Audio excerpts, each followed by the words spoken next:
Wanita ini sedang dikendalikan. Jarinya tertangkap dan dipotong pisau. Setetes darah jatuh di permata itu. Pada saat ini, lampu merah bersinar di mana-mana. 7 naga emas merasakan panggilan kekuatan ilahi, semuanya menjadi hidup. Daun kristal es perlahan terbuka.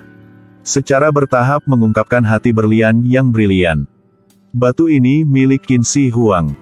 Seorang pria sedang membuka peti mati seorang kaisar kuno. Setelah itu, prajurit kultus yang memegang obat suci melangkah maju selangkah demi selangkah. Dia ingin menghidupkan kembali Qin Shi Huang. Tapi dia tidak percaya itu. Orang yang terbaring di peti mati itu jelas-jelas seorang Tai Giam. Tiba-tiba seseorang terbang masuk. Batu itu mengenainya, menyebabkan obat suci jatuh. Tetes obat suci secara tidak sengaja menempel pada prajurit dan kuda terakota. Tidak ada yang bisa berpikir. Pria terakota ini tiba-tiba retak tengkoraknya. Sepasang tangan mulai bergerak. Mata kuda perang juga mulai melihat.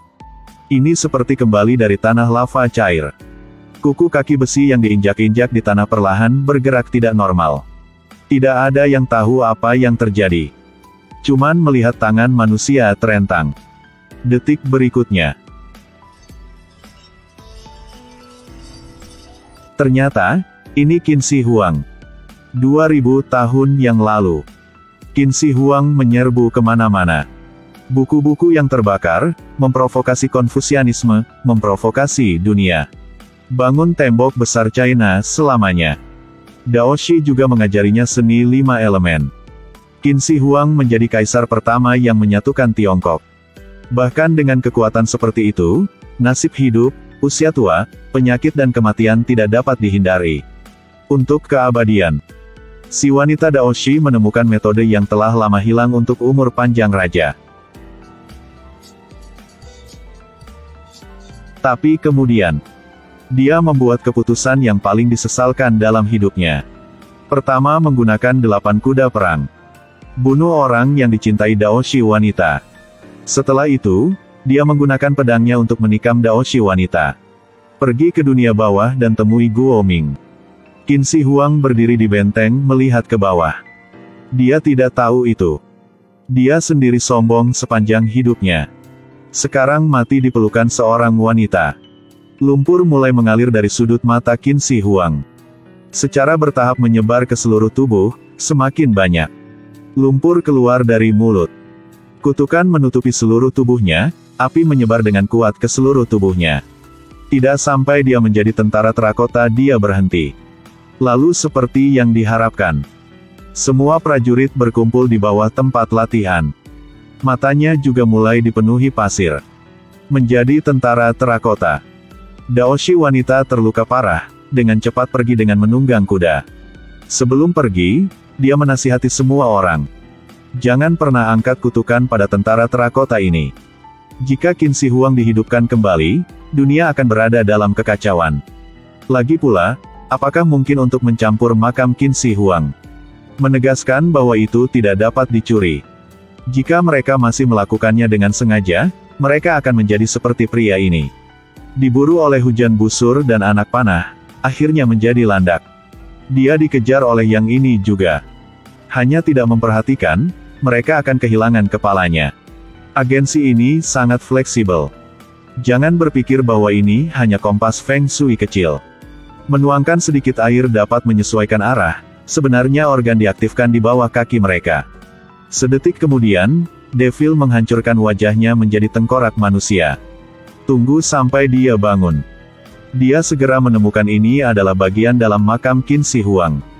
Sebuah kereta dengan 4 kuda dan bagian dari kitab suci. Jika dia bangun, itu akan menjadi akhir dunia. Tulang kering menumpuk di pegunungan di seluruh bumi.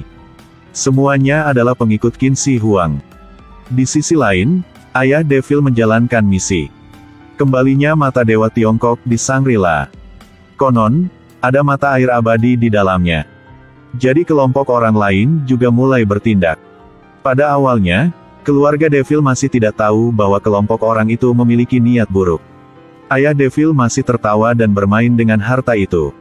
Tetapi ketika kelompok lain mendapatkannya, wajah mereka berubah. Mulai menodongkan pistol ke keluarga Devil dan mengambil obat mujarab. Ini akan menghidupkan kembali Qin Shi Huang. Lalu lanjutkan untuk menyatukan dunia.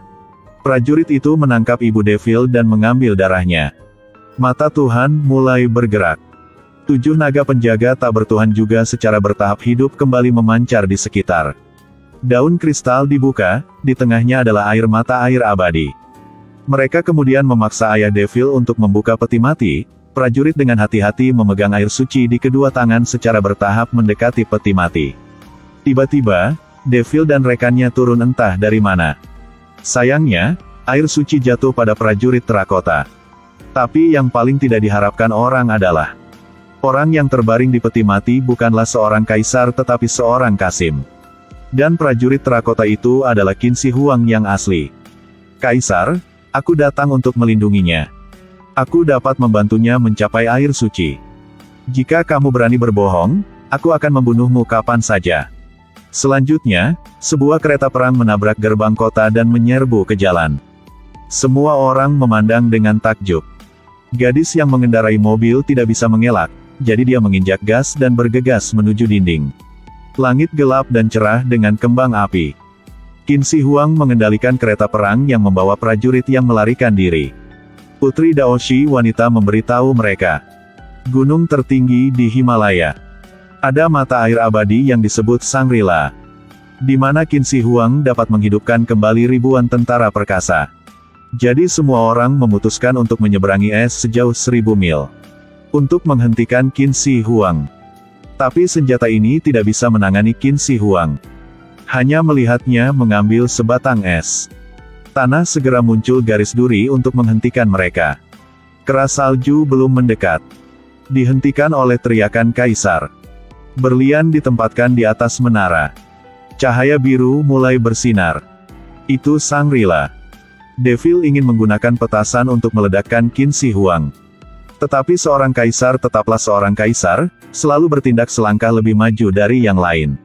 Pada akhirnya, ayah Devil mengambil pisau untuknya. Pada saat itu meriam di tangan Devil dibuang. Menyebabkan hujan salju. Untungnya keras salju menutupi mereka. Setelah hujan salju berakhir, peluang ayah Devil untuk bertahan hidup juga lebih kecil. Mereka hanya bisa pergi menuju sumber air abadi. Ini adalah tempat tertinggi di dunia. Salju turun sepanjang tahun dan tidak pernah mencair. 2 lemur salju membawa tubuh ayah Devil ke pintu masuk gua. Mereka melewati toko dan masuk ke dalam. Tapi di dalamnya tidak ada gua, hanya patung Buddha berbaring yang dipahat dengan cermat. Ini istana Yongjiu. Devil tidak merasakan bahaya sama sekali. Hampir dipukuli sampai mati oleh wanita ini. Ternyata setelah dinasti Qin, wanita Daoshi terluka parah. Diselamatkan oleh lemur salju dan dibawa ke istana Yongjiu. Dia telah hidup selama lebih dari 2000 tahun. Devil juga tidak bisa mempercayainya. Wanita muda cantik di depanku ini adalah seorang wanita berusia 2000 tahun. Devil dengan sopan tersenyum malu-malu. Sangat cepat, ayah Devil juga diselamatkan. Dan pada saat ini, Qin Shi Huang juga berlari ke tempat itu. Tembakan bola api besar ke arah ibu dan anak perempuan Daoshi, 2 wanita terluka parah. Lalu dia mengambil pisau dari tanah. Lepaskan kulit terakota luar. Dan selangkah demi selangkah menuju arus keabadian. Ini adalah bagaimana seorang kaisar kuno dihidupkan kembali. Di danau muncul 3 wajah. Kemudian, naga berkepala 3 bangkit dari tanah. Ketika naga melihat seorang pria, ia menyemburkan api dan membakarnya. Ketika ia melihat seorang wanita, ia menculiknya. Lalu naga itu melebarkan sayapnya dan terbang menjauh. Akhirnya, itu terbang ke patung batu. Bertahap menjadi manusia. Pada saat ini, tanah tiba-tiba muncul banyak depresi. Jutaan tentara berbaju besi bangun dari tidur nyenyak. Qin Shi Huang dan puluhan ribu tentara akhirnya dihidupkan kembali. Di sisi lain, Daoshi wanita memegang buku surgawi dan perlahan membukanya. Tiba-tiba tanah bergerak dengan keras.